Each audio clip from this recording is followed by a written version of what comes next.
Bisa jadi kamu sudah dalam perjalanan menuju burnout jika setiap hari adalah hari yang buruk buatmu.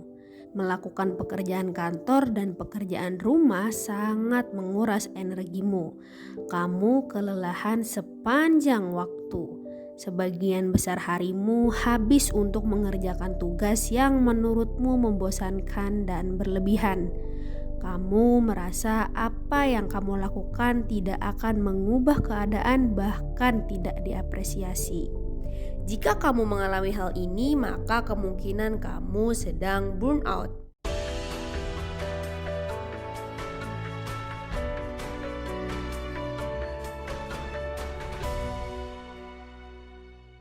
Burnout bukanlah kondisi yang tiba-tiba terjadi ya guys. Burnout ini terjadi secara bertahap yang bisa jadi gejala awalnya bahkan tidak kamu sadari. Ketika kamu sadar apa yang salah pada diri kamu bisa mulai bertindak untuk memperbaikinya.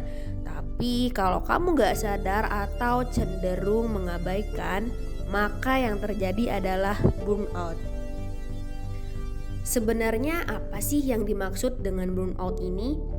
Jadi, burnout ini adalah kondisi di mana kita kelelahan secara emosional, fisik, dan mental yang disebabkan oleh stres berlebihan dan dalam jangka panjang. Hal ini terjadi ketika kita kewalahan, terkuras secara emosi, dan sulit memenuhi tuntutan yang terus-menerus. Ketika stres ini terus berlangsung, kamu mulai kehilangan minat dan motivasi. Burnout akan menurunkan produktivitas, menguras energi kamu, membuatmu semakin tidak berdaya, putus asa, sinis dan kesal. Bahkan sampai di titik kamu merasa gak punya apa-apa lagi untuk diberikan. Efek negatif burnout akan menyebar ke seluruh aspek kehidupan kamu, baik di rumah, di pekerjaan, termasuk di kehidupan sosialmu.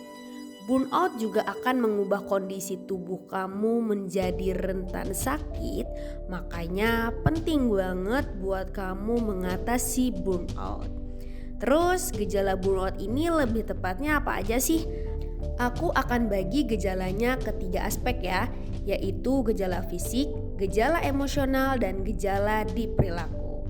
Gejala fisik yang bisa jadi mengindikasikan kalau kamu sedang burnout diantaranya kelelahan sepanjang waktu, imunitas turun jadi lebih sering sakit kepala atau nyeri otot, perubahan nafsu makan, dan waktu tidur.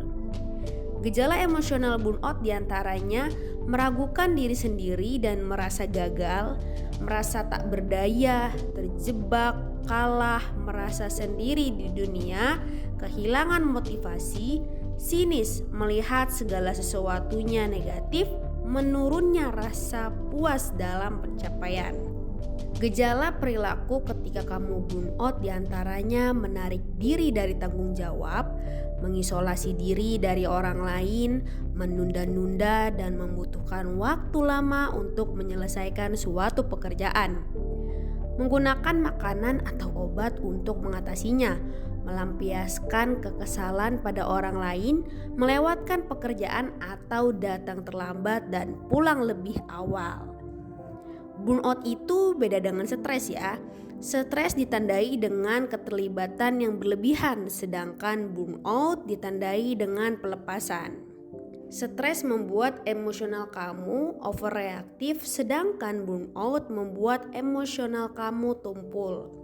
Stres menghasilkan urgensi dan hiperaktif, sedangkan burnout menghasilkan ketidakberdayaan dan keputusasaan. Stres membuatmu kehilangan energi, sedangkan burnout membuatmu kehilangan motivasi, cita-cita, dan harapan. Stres menyebabkan gangguan kecemasan, sedangkan burnout menyebabkan depresi. Apa saja sebenarnya yang bisa menjadi penyebab burnout? Simak di video berikutnya nanti. Like and share konten ini ya. Kamu pernah mengalami burnout juga? Yuk share pengalamanmu di kolom komentar ya.